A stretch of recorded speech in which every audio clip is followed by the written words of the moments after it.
going to say action. Ready? Are you ready? Action. Yeah. I mean, it's good to laugh in the intro anyways, right? 100%, yeah. All right, welcome to Just Make Art. I am here on site at the Clyfford Still Museum. So we told you we were going to up our game for season 2. We're actually going to do every single episode from a museum that is solely dedicated to the artist we're talking about. Obviously, I'm just kidding. Dreams. We're dreaming. This is the only one of its kind. But let me kick it over to you, Ty, to start us off just with a little historical context of Clyfford Still. Yeah, I mean, it's going to be hard for me to get through this because I'm staring at the work, Clifford's paintings behind you as you are set up in the Still Museum in Denver, and I'm stuck in my studio office in Waco. So I'm going to do my best to get through this without just my eyes leaving anything but the paintings behind you. Clyfford Still, one of yours and my favorite painters, a pioneering American abstract expressionist painter known for the monumental canvases and his powerful brushwork and this dramatic use of color that I'm staring at behind your head right now. In the 40s and 50s, Still emerged as a leading figure in the AbX movement alongside some of his buddies, Jackson Pollock and Mark Rothko, and some of the irascible 18 that we talked about in the Head of Stern episode last week. Clyfford Still's in that photograph. His works are characterized by their vast expanses of color, jagged, organic forms that just crawl and float through space in these pieces. And they're very personal and intensely evocative for him, reflecting his own struggles and emotions. And one of Still's most significant contributions in the art world was his uncompromising commitment to integrity and independence as an artist, which is unlike a lot of artists of his time because they wanted to be in the galleries and the museums and on billboards and things. And he really rejected commercialism and the idea of art as commodity. And so there were plenty of arguments in those friendships between he and some of those guys. He often rejected gallery representation and art dealers, even though he did work with them, Peggy Guggenheim and others. He really chose to maintain his own control over his work, which is a great conversation in today's art world. A lot of artists asking us about what do we do? How do we do these things? Do we want galleries? Do we want to control it ourselves? And so he was really set apart because of that, because most of his contemporaries wanted to be in the galleries. They wanted to be in museums. They wanted the commercial aspect of that. And he really solidified his reputation as a maverick in the art world because of that mindset. Despite his relatively small body of work from his life, he was really selective about which works could be displayed publicly. And so his impact on the art world was just profound because of these things. He destroyed more than 1,000 of his own artworks, only leaving behind about 800 paintings and 2,300 works of paper. Think about it. I mean, he destroyed countless amounts of work because he didn't like it or somebody hung it wrong in a house. There's a great story about that. And it really contributed to this mystery that surrounds Clyfford Still and his process and decision-making behind his work. And even though he had all these relationships with people and kind of was a loner in the art world, he did maintain some really strong relationships with Mark Rothko, who he really deemed as an intellectual kinship and mutual respect of each other's work. And their friendships was really, really tight. And there's a great story about that if you ever watch the Lifeline documentary about Clyfford Still.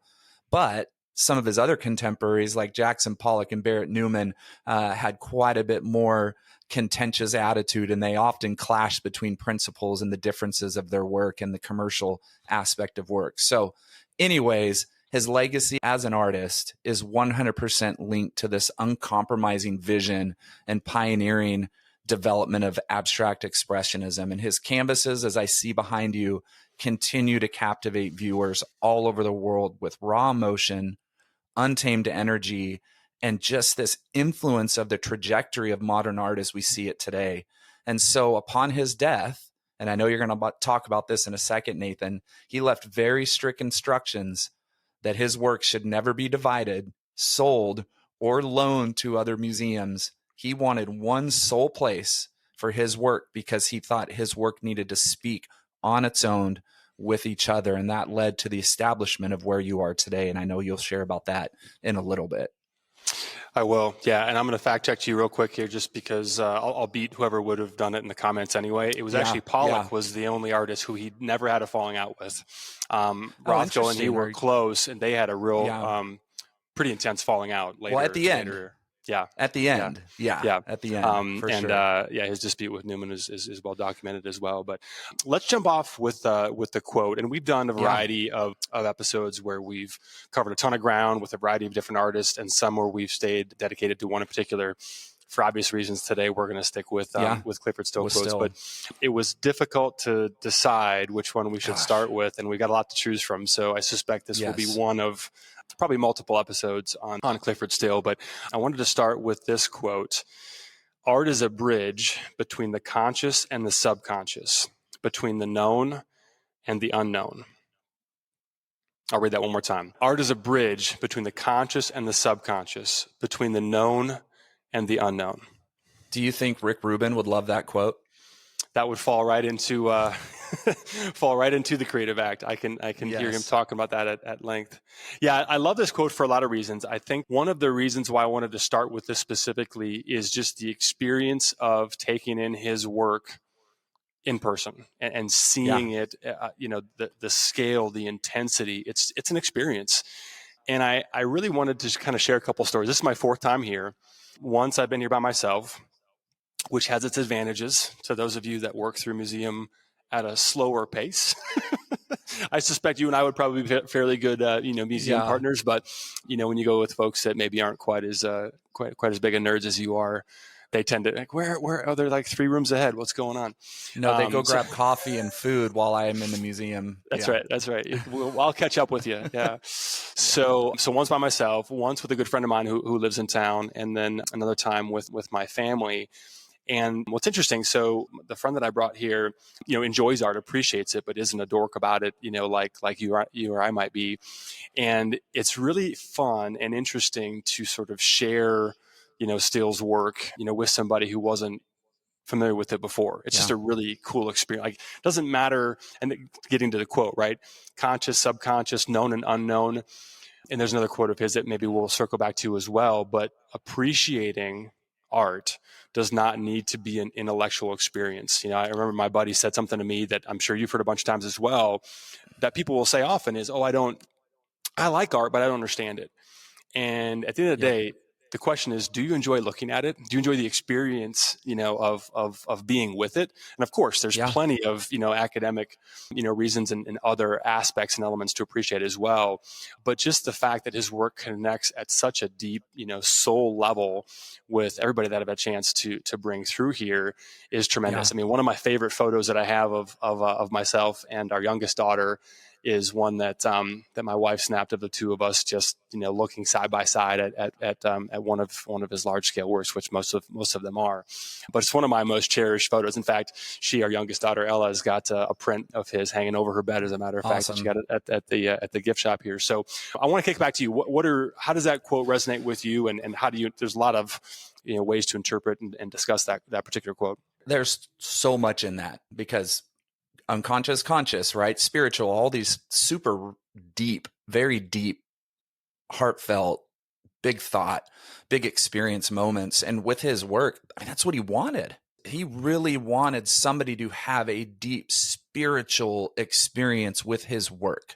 He wanted people to just fall into it, fall into the strokes, the lines, the jaggedness, the texture, these moments of tearing, ripping, pushing, pulling, all those things, right? He was inviting you and your entire being some solace, maybe a chance to find some purpose, maybe a chance to really search your self-identity in the spiritual space that exists between the viewer and his work, and I feel like when he was working, he was trying to enter into those moments. And he talks about it when he says, I left the image, I left the figure, I left these things to find the spiritual, right? To find the unconscious moments. Talking about Rick Rubin, we both read his book, and those things, that really falls into that conscious and subconscious bridge between the creator and the creation. Go ahead. When you just think about work that's like, it's not an easy line to walk to create work that balances both soothing and very challenging all at the same time. Sure. And I think that Still's work absolutely does. I mean, there's see, now it's actually I tried to spend some time in here so I wouldn't be distracted and just trail off and get there's lost. no way. But most of these pieces have elements of both, and I think it depends largely on the viewer and largely on the state that one might be in when they're taking in the work. That's why this is such a special place to be able to. I mean, I told some other friends of mine that I saw over the weekend here, I was like, have you been to the Still Museum? No. I said, you have to, don't just come once, but like plan it out. Is it 3 shows per year? About three shows per year, because they've got such a deep archive. I should mention I've got Sonia Anderson-Vai, who's the director of marketing here at the Still Museum, who's spotting me and going to be my fact checker and making sure that I don't throw any soup on any of the of the pieces. But I mean, this really is a special place. I think, I mean, you talked about the conviction that Still had around his work, and I'd like to read an excerpt from his will, which led to this place being created. So, and we'll put the graphic up for people who are watching this on YouTube as well. But I give and bequeath all the remaining works of art executed by me in my collection to an American city that will agree to build or assign and maintain permanent quarters exclusively for these works of art and assure their physical survival, with the explicit requirement that none of these works of art be sold, given, or exchanged, but are to be retained in the place described above, exclusively assigned to them in perpetuity for exhibition and study. And I believe his widow Patricia later added that it be a freestanding building, as well. So after his death in 1980, those works stayed hidden. Stayed with Patricia and the home that they had lived in, and 25 different cities. There were 25 attempts to get the Clyfford Still collection to come to their city before Denver was finally awarded that privilege. And so the museum here has 3,125 works, which, get this is still mind-blowing, even though I've known this for a while, makes up 93% of the work that he made over the course of his lifetime. I mean, I think it's pretty safe to say that there is not another place like this on earth, and probably never will be. I mean, what are the chances of an artist being so specific about where the work went, who got to, receive pieces, that they would still be in sole ownership of the overwhelming majority of the work that they made over the course of their lifetime. And so this really is, a special space. I mean, a chance to get to see the progression, of such an impactful artist over the course of their career from the beginning, to the very end. One of the things that I was really excited to see today were some of the works on paper that he made, with pastel, that are dated 1979, 1980. Some of the last things, that he made, and after he wasn't able to paint anymore. It's pretty tremendous. And so when Denver was awarded the privilege of being the sole host of all these works, I believe they broke ground in 2009, and the museum opened in, I think, November of 2011. And so couldn't recommend more. If you have a reason to be in Denver, or just looking for a little art travel, please come here. It's unlike anything else that I've seen before. Well, I have a story to fit into to our quote. So Mandy and I, my wife Mandy, we were there a few years back at the museum at the Still, and it was her first time seeing Clyfford Still's work. I've seen 2 pieces, I think, in my lifetime. I think one was at Fort Worth Modern, I believe. No, I think it was actually Museum of Fine Arts Houston has a Clyfford Still piece, and I don't know if it's on loan or if it's part of their permanent collection. There are a few pieces out there in the world in museums. I know Albright Knox Museum in Buffalo has a few works. He was dear friends with the Albright Knox family. So anyways, Mandy's gone to a lot of museums with me. She's seen a lot of great work. And when we walked into the Still, she hit this moment, right? That conscious, subconscious moment. And she just stopped and went, wow. And she's around art. She's an artist's wife, so she's around a lot of art and a lot of art conversations. And so she just stood there staring and walking and looking. And there was it's almost that moment where the subconscious and the conscious meet, right? So it's kind of like those moments of divine, you would call it a thin place in the old Celtic religions in Ireland, that thin place where the places of heaven and earth meet, where the subconscious and the conscious meet. And there's this moment of, we've all had it when we've seen specific artwork where we stop and some moment happens to hit us and we just go, what is happening to me right now? A lot of people experience this with Rothkos. A lot of people have that deep spiritual moment with Rothkos where those two things meet. And I think, what a win, what an incredible legacy for an artist who's left his work behind, and people continue to find that bridge when they experience the work in person. 100%. And we were saying that as we were walking through earlier. Sonny was nice enough to give us a personal tour, but we were talking about how it's kind of ironic that because he was so specific about who got to, receive and own his work during his lifetime, that's what made it possible for everyone to view almost all of his work, for the rest of time, which is pretty extraordinary. I want to jump off to another quote. Yeah. That I think relates well to the first one as well. He said, "I am not interested in creating a painting that is an illustration. I want to create something that has its own life and power." And again, you don't need to see these in person to see how true that is. But when you do, it's just something else. I mean, this work has a vibrancy, a life, a power to it that I rewatched the documentary yesterday, and I forget who had said this, but somebody made reference to the fact that his work would be just as relevant if somebody was making it today. And you think about that, like that's, we're decades removed, from that period of time, 70 plus years.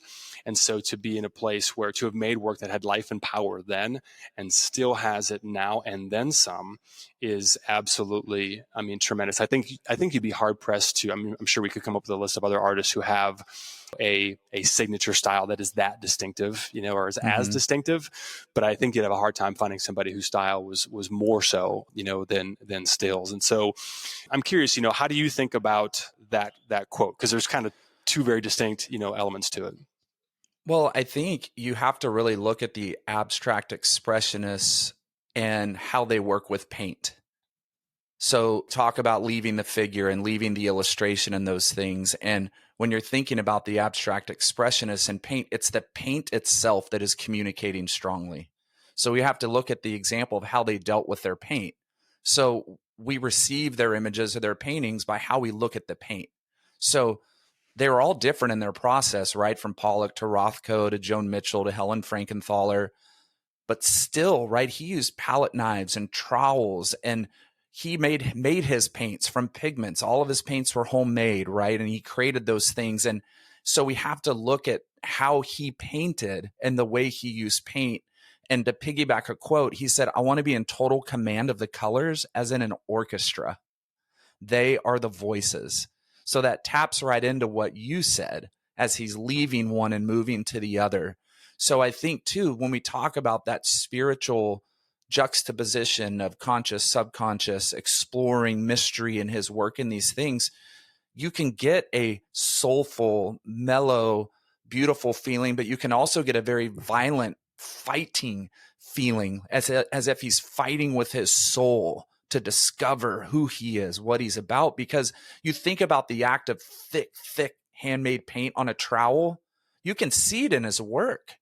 There are moments of violent aggression, like moving that paint and slapping it around. And so just thinking about his paint being the orchestra and picturing the orchestra, right? And you have the tubas and you have the violas and you have the brass section and the woodwinds and you have the drum, all these different things are playing different parts within the sound of the music. You may have a violent tone coming across from a certain instrument. You have made beautiful floating sound like a flute playing in the background, and they all work in harmony together. That's how I feel when I see his work. Absolutely. And what is art if it's not about exploration and discovery? He worked on all of these pieces, that are, 10, 12, 14 feet tall, on a ladder. I just learned that this morning. So never worked on the ground. It was always already, stretched and hung. So he was on a ladder, in his space and really working with the paint, really working with the material. It's funny you bring that up. The current exhibition is all about conserving the work, and all the steps that go towards, conserving pieces that have, in many cases, a number of layers, really, really built up. I mean, that's part of what gives them such vibrancy and such life. But to be up close and personal and to see those marks, to see exactly how, those marks were made with the brush, with the palette knife, with the trowel, it's quite something. And the depth, the way that those colors are in harmony with one another, and the way that they just, to the, musical, analogy or metaphor, that the way that they just sing is, it's quite something. I'm probably not doing too well today. I'm probably not contributing a whole lot just because Synthesia overload. That's exactly right. Well, I have a question for you. Yeah. And this is, on one of his other quotes that we have listed here, as Nathan and I have an entire list of Clyfford Still quotes from our research that we could easily go through 50 or 60, but we're not going to do that. Yeah. But I have because here you are in the Still Museum, one of your influences, your heroes, somebody that you really look up to as an artist, just following your opening of your solo exhibition on Friday, so just a few days ago from when we're recording today, and just thinking of the quote, "In the act of creation, I find solace, purpose, and a sense of being." That quote fits in, right, with all the things that we've read about him already, these quotes that we've read. His act of creation, he finds solace, he finds purpose, and a sense of belonging. Do you feel that way when you're working on your work? Yeah. I mean, absolutely. It's funny because I had this conversation with a friend of mine, and he's like, "Hey, do you ever go golfing anymore? Do you ever, And I'm like, "Nah, not really." Yeah. I just want to be in the studio. I want to hang out with my family. I want to get outside, run around, sweat once in a while, and hang out with my family and be in the studio. Like, that's what I want to do, So I oftentimes have studio visits where people are just coming by to hang out and kind of see what I'm up to. But yeah, that's where I want to be. That's where, and I think as artists, like, if that's not where you find solace, if that's not where you're setting out to discover and really mine the depths of your soul, and you and I've talked about this, but I think that it wasn't until I was in the regular practice, of art making, that I really got to know aspects of myself that I wasn't either familiar with at all, or certainly didn't have the space to explore or understand. Yeah, that's the power of art. It's funny. So Asher, that's who it was, Sonia. Ash. So there was an employee who works here who was at the opening on Friday, and and he we hadn't even made the connection about the museum, but he had been following me for on Instagram and was talking about the work, and he pointed out one piece. He goes, "This reminds me of a Clyfford Still lifeline," and I was like, "Oh my gosh, I don't care what anybody else says. I don't care if any of these pieces sell. You just made my night, Ash." It was super cool to hear that comparison. But yeah, I mean, I think that's really, I mean, actually, that's probably a good transition into our next quote, and I'll toss it back to you. But a work of art should be so powerful that it bypasses the intellect and speaks directly to the emotions. Yeah. And we've talked about this a lot, right? I'll throw in my 2 cents and kick it over to you. But we've talked about this a lot, how, the intent of the artist is relevant. There's certainly any number of intellectual conversations that can and should, be had around the work. But if it's not speaking directly to the emotions, if it's not connecting on an emotional level, is it really a successful piece of art? Yeah, that's such a big conversation, because now we're bringing the viewer into the audience, into the majority of that conversation, because like we said earlier on, how you walk into the museum that day could completely project work in a different way, or a new way, or an old way. You may stop at different paintings you didn't stop at before. You may skip the ones that have moved you before. So a lot of it too, just our personal attitudes or character or what we're dealing with or how we're seeing the world even, today could completely impact how that work speaks or how that work moves to you as the viewer. Now, talking about Clyfford Still, I think he put an enormous amount of time trying to bring those emotions and those connections out in his work to move the viewer to a raw, instinctive level of viewing the work. So he's putting effort and time into how the viewer is going to see it by exploring himself in his own personal depths of his soul while he's creating. I mean, listen, if you're an artist in the studio, you know the truths your work brings out about you when you're working on it. You are at your, and we've talked about this before, you're at your purest form of true self when you're making art in the studio. You are exactly who you're supposed to be. Yes. It should be where you feel most alive. And it should also be, like Clyfford Still, the place where you're working out who you are in your work. So there are artists that don't do that. There absolutely are. There are artists that go in to create. They're just going to make stuff, going to make pretty work, going to make decorations. I'm not opening up an argument or a conversation about this. I'm just saying there are differences in artists. There are artists who are completely, they want the commercial level. They want to create commercial art and get in these things and be on billboards and do all this stuff. And that's one thing that Clyfford Still got in big fights with some of these guys about way back in the day was, no, you're selling out to the commercialism just to sell work and be famous. I think every artist wants that. They want the fame. They want the recognition for your work. But there is a separation before I'm not willing to give in to the machine and just make something to be a commercial success. I want to work hard and create my work and make the best work I make until the day I die. And if things happen, they happen. So, there are those two things, but it depends on the audience at the end of the day. But I would say I take from Clyfford Still the way I work. I make the work for myself with the audience in mind. I want them to view something. I want them to be impacted spiritually and emotionally with true depths of the human core. But that's not my focus for making the work. The work is making it and finding myself within it and bringing that out while I'm working. Yeah, it's interesting. Still definitely had the audience's, the way that the work would be viewed and perceived was a consideration. Maybe not when he was creating it necessarily, but I learned this morning that he titled his work, the PH actually stands for photo. So it's all of his work after a certain period. What year? Do you know? In the 40s. Okay. I'm really putting you on the spot today.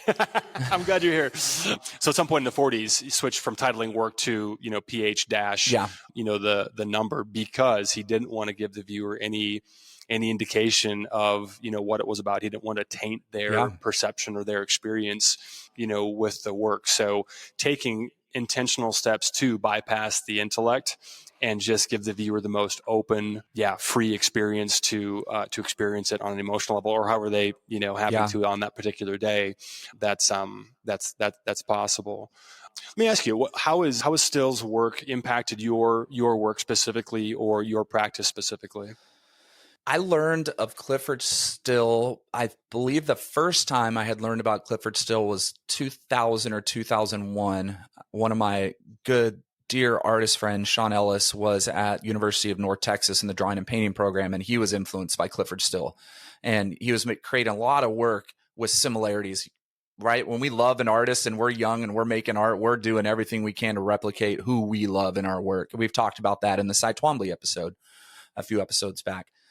Sean's work had Clyfford Still moments in it, and I didn't know who that was. And so we would talk about it, and I'd start to learn about Clyfford Still. And Sean used tape to create those tears and those little things and layer up and rip tape and create those shapes. And I was fascinated by just the juxtaposition of small rips and then big spaces of negative space and color. And I think that is what impacted me the most, the use of negative space. And if you look at my work, I have lots of negative space in my work. Lots. I leave a lot of breathing room. I want the cosmos interacting with the chaos on a grand level. And so that's always my key with my work. And there are a few people that impacted that. And Clyfford Still is 100% one of them. Yeah.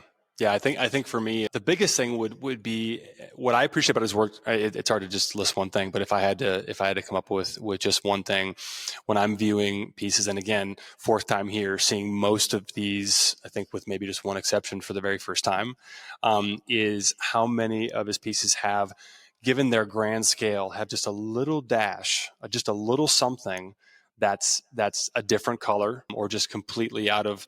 And this is one I chose this spot specifically because that's one of my favorite little moments. Yeah.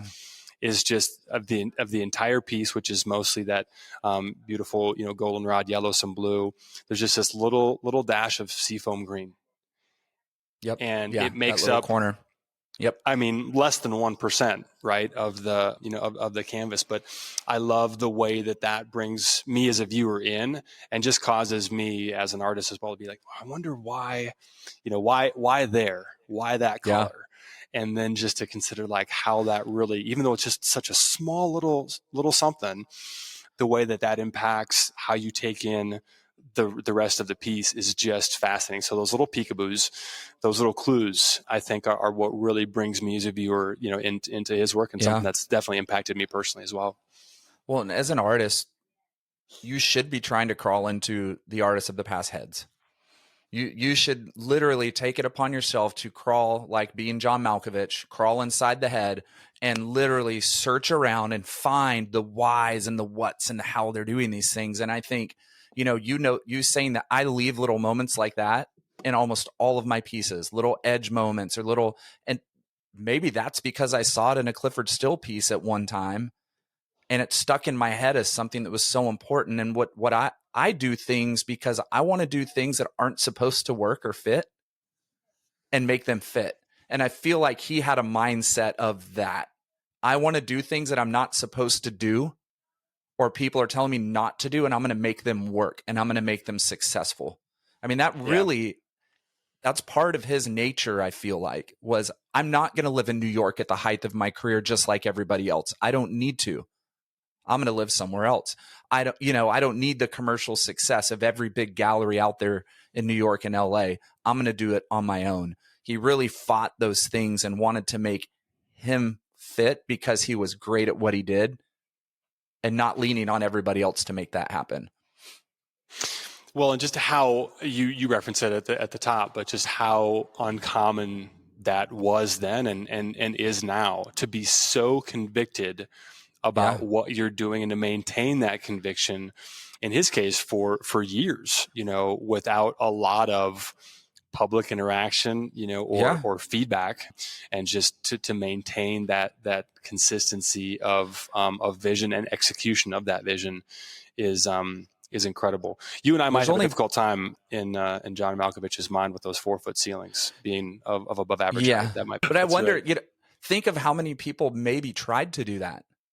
Tried to like do something like Still did, but failed or disappeared or turned around and said, well, this is too hard. I'm going to go ahead and take I don't know. I don't want to put any names out there just to make it or just to, get my name out there. So the only person in my head that comes to mind is Larry Poons, that after his success as a young artist, he said, I don't want to make my dot paintings anymore, but everybody wanted them. So he left the art world completely and then made his own work that he wanted to make for so long. And then I think it was 30 years later, the art world came back and said, oh, actually, we want all this new work. That is a really interesting point. I mean, it's easy to romanticize, that story because it worked out. But there are certainly, a number of artists who have, toiled away in obscurity and stayed there, Well, let's say he sold work, right? Yeah. Mm-hmm. So even though he did it his way, but he was selling work, he was doing commissioned art for people, some that didn't work out so well that he went and retrieved the work himself because he didn't like the situation. He was a little vigilante with his work and how he did things, but he sold work. He did have shows. He did have things. So he wasn't completely removed. So there's some interesting contrast within all of this as well. Well, and he was already very much in and of the art world when he removed 100%. himself, from it, which Yeah. is an important thing to distinguish as well. Yep. Let's tell that story because it is such a Do it. Go for it. perfect story to really I love I it. think So Alfonso Osorio had purchased a piece and owned it and was planning to loan it overseas, which was expressly forbidden by Still. Big no. Yeah. Clifford got wind of this, drove to his mansion. There's a couple of versions of this story, and they do a great job telling it in the sent in John the Wick documentary. to the mansion. That's right. Listen, you kill a man's dog, or you threaten to send their painting overseas, you're gonna deal with deal with some retribution. So drove to Osorio's mansion, found it. Patricia was with him, and I think one of his daughters as well, I believe. Yeah, Patricia found it. Clifford finds a knife in the house, cuts out the center of this piece, just destroys his own work, leaves a couple feet, around the perimeter, which I learned recently. The center of that is here somewhere. I'm still trying to see if I can sneak into the archive today, but I don't know if that's going to happen. But that'd be fascinating to see. But cut out the center. And told him, this is where the story is not completely clear whether or not Osorio then found him there or not. But as one version of the story goes, Still said to Osorio, "When I give you an order about my work, you obey me." I mean, this is straight out of The Godfather almost here. It really is. And knife in hand as he's saying that. Knife in hand. You obey me. You will obey me. Quite something. Yeah. I've had situations where things like that have happened with my work. And it's not that I had rules or have anything with my work, but where somebody may buy it and then it doesn't fit the space. So then the person cuts it to fit the space or reframes it, or somebody takes it to a framer and the framer didn't follow instructions and cut the piece wrong and things. So I know that feeling inside of the work not being represented the way it was truly supposed to be represented. And I think even for him, he's so strict on how his work is represented. If I sell it to you, it is for you. It's to go on the wall that I created it for, or how I created it to be with these other paintings.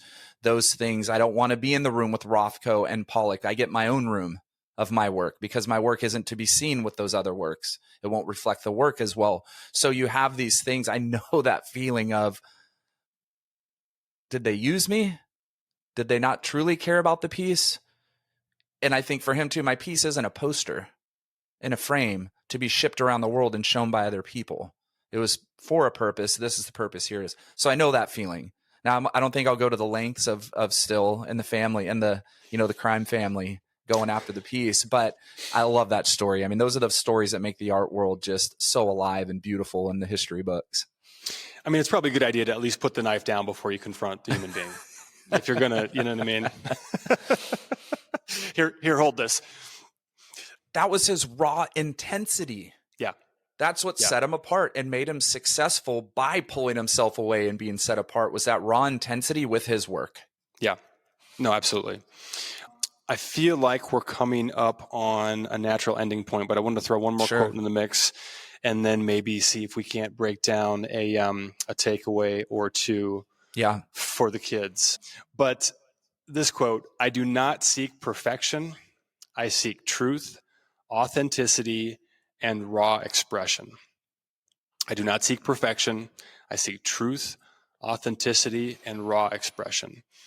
And I'll take first crack at this one time before I ask your thoughts on it. But I think that one of the things that is so striking about, again, viewing the work, in person is, like I mentioned before, seeing all the marks, all the brushstrokes, all of the imperfections. That's what makes his hand obvious. Perfection isn't interesting.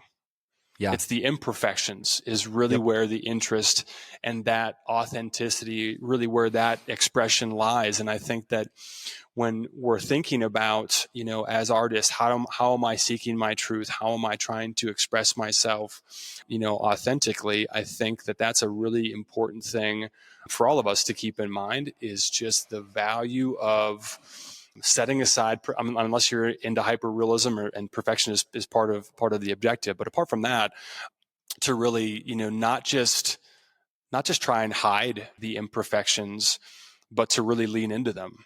to really Yeah. Yep. embrace some of those authentic, raw moments, in a piece.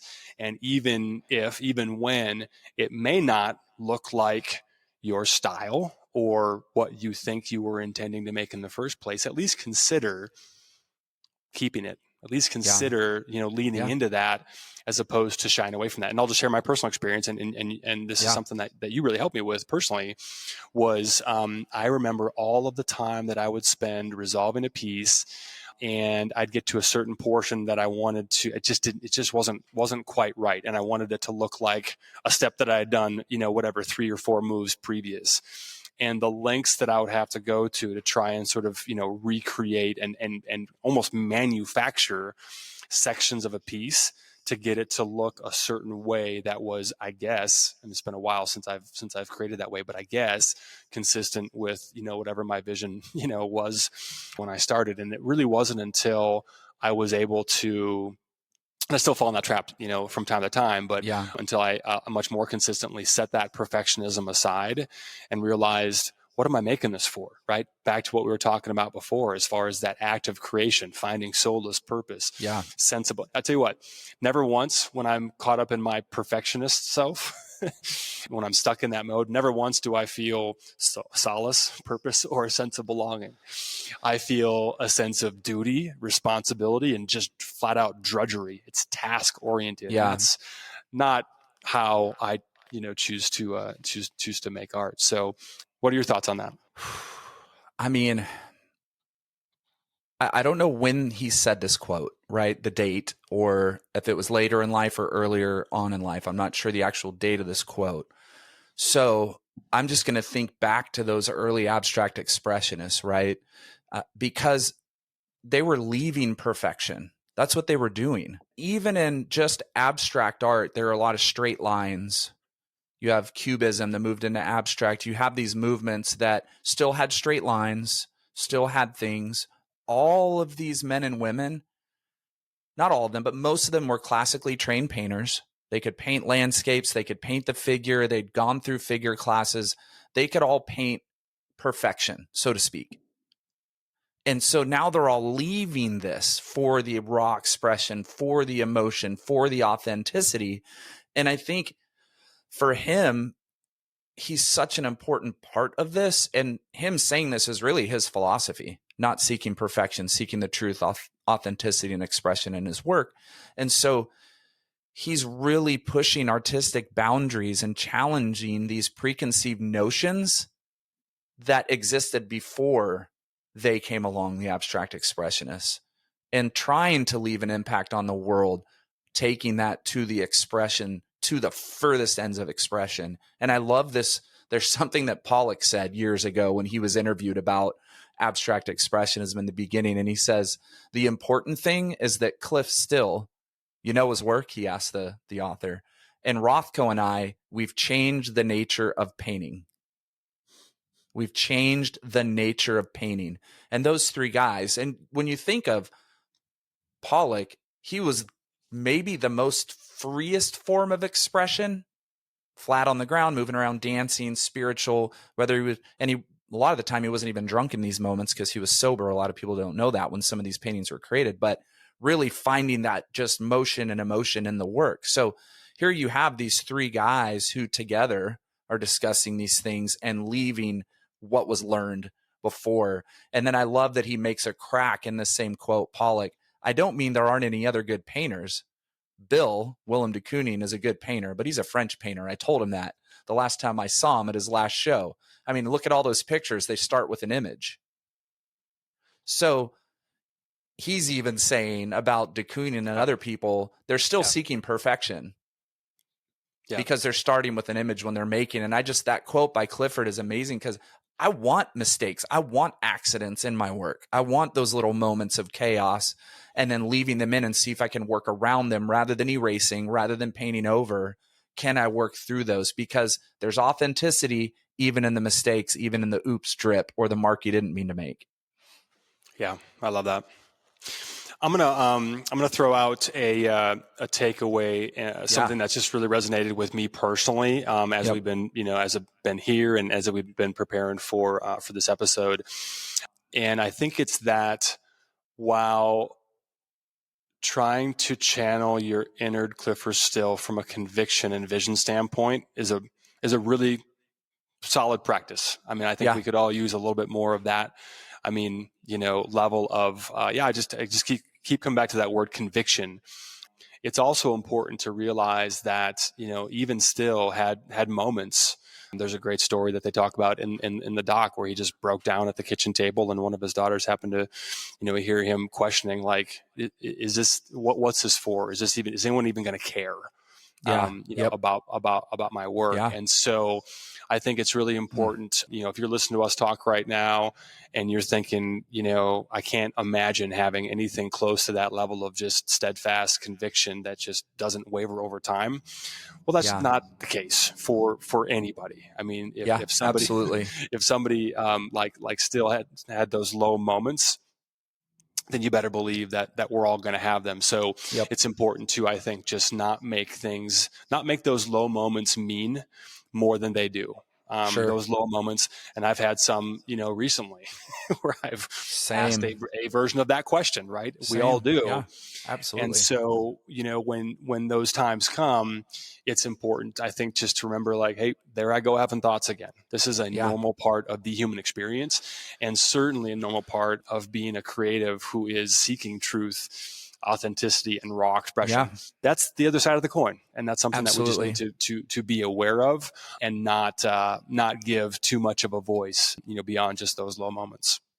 Yeah. And that's why I always encourage artists, read about other artists, go find their journals and go find their biographies and watch the documentaries on their story, because you're going to see those moments firsthand and you're going to hear them saying the same things you're saying in the studio and repeating things you've repeated and looking in the mirror and saying the same things you're saying in the mirror in the mornings.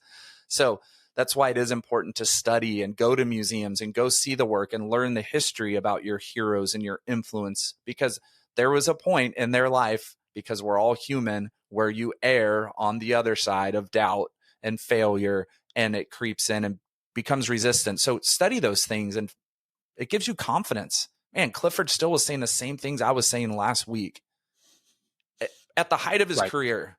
And I'm not even close to that and on any level close to that. So absolutely. One quick story before we shut off. When I was at the Still Museum, like you and I do, when we go to things, we make little reels on Instagram and share our stories of what we're doing. I put up a reel from the Still Museum, and I put Beethoven to it, as I was thinking of music that would really fit Clyfford's work in my head. And that day, I got a direct message from one of Clyfford Still's granddaughters, who sent me a message and said, "Thank you so much for sharing this and putting Beethoven to my grandfather's paintings. He was a huge fan of Beethoven and he would have loved seeing this." So that's awesome. I just have to say, to me, as the artist, when we talk about wins and losses and those things, that was such a win for me. That what in the world? How random and crazy, but also how cool that she's still today. What are people saying about my grandpa? Are people sharing things about him? So fun story. Those things happen. If you go to a museum that allows you to do video and photos, share the heck out of it. Send more people to that museum to see it that I'm a supporter of museums. I'm a patron level member at Museum of Fine Arts in Houston, which means I have reciprocal privileges to go to museums all over the U.S. that have those privileges with that museum. So that means my membership works at the Still Museum in Denver. My membership works at Museum of Fine Arts Fort Worth. It works at LACMA and the Broad. And, so get a museum membership for that. Just think, anywhere you travel, where you go in your city, you can get into other museums with that. So become a member of a museum, help support museums. I'm a big fan. And go look at art. Go look at some art this week. Gallery, museum, friend's house, whatever. Go look at art. 100%. Yeah, please make this a stop the next time you're in Denver. It's just incredible. Special thanks to y'all for letting us record here today. I'm glad you brought up Beethoven, actually, because I'm here to record some content for the social media takeover for their That's right. Yes, in March here. So and follow the Still Museum on Instagram. Follow the Still Museum on Instagram. You'll see Nathan taking over coming up soon. And if you're in Denver and you haven't been, shame on you. Take a friend, Go grab some food around the corner. I mean, I don't need to be throwing shame at people. Like, you know, take it. Shame on you. That's aggressive. Shame it's on in your you. backyard, Denver. And your household, actually. Yeah. Well, thanks for joining us today, and tune in next time for our next episode of Just Make Art. Yeah, way to end on a Shakespeare line. Romeo and Juliet. Shame on you and your household. Shame. Banished. Cool. Good stuff. Yep.